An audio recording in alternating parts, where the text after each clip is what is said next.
Madame la présidente, madame la ministre, mes chers collègues, je voudrais d'abord souligner la qualité du travail de notre rapporteur.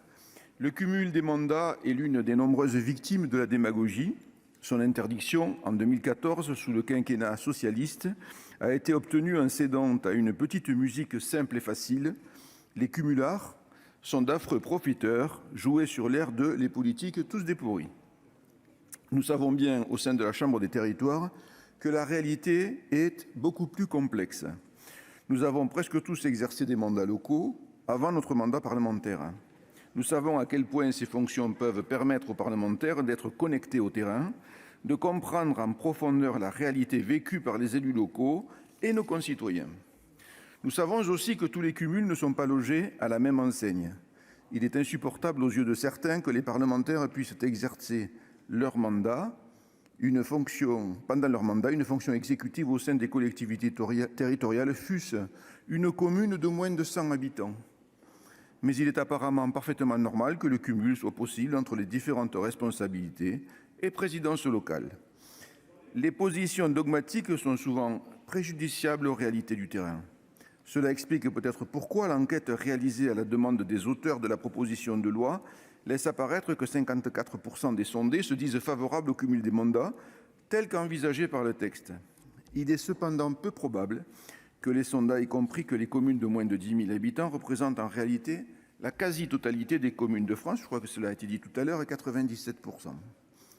Il est de même assez peu probable que le score de 54% en faveur du cumul soit identique à présent que le non-cumul des indemnités doit être abandonné, quand bien même elles sont écrêtées.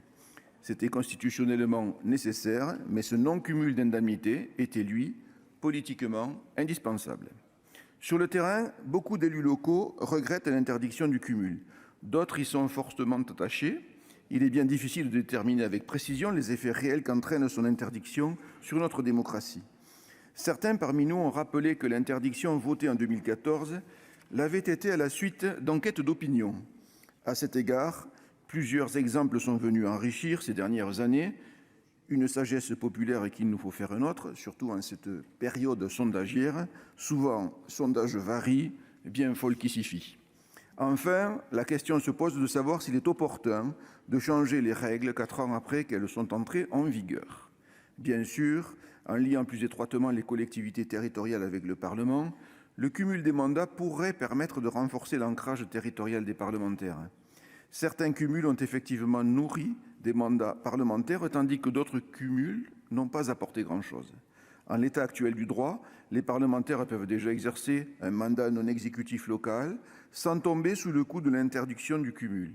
Un tel mandat donne lui aussi accès à la réalité que vivent nos collectivités, mais ce n'est probablement pas suffisant.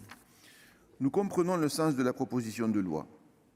Maintenir vivant le lien entre les Français et leurs élus. C'est un sujet qui doit tous nous préoccuper.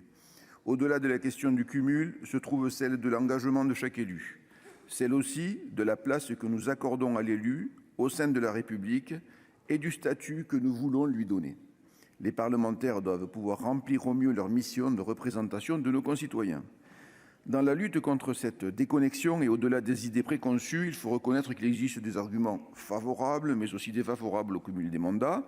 Toutefois, sur ce sujet, les membres de notre groupe voteront chacun en fonction de leurs convictions.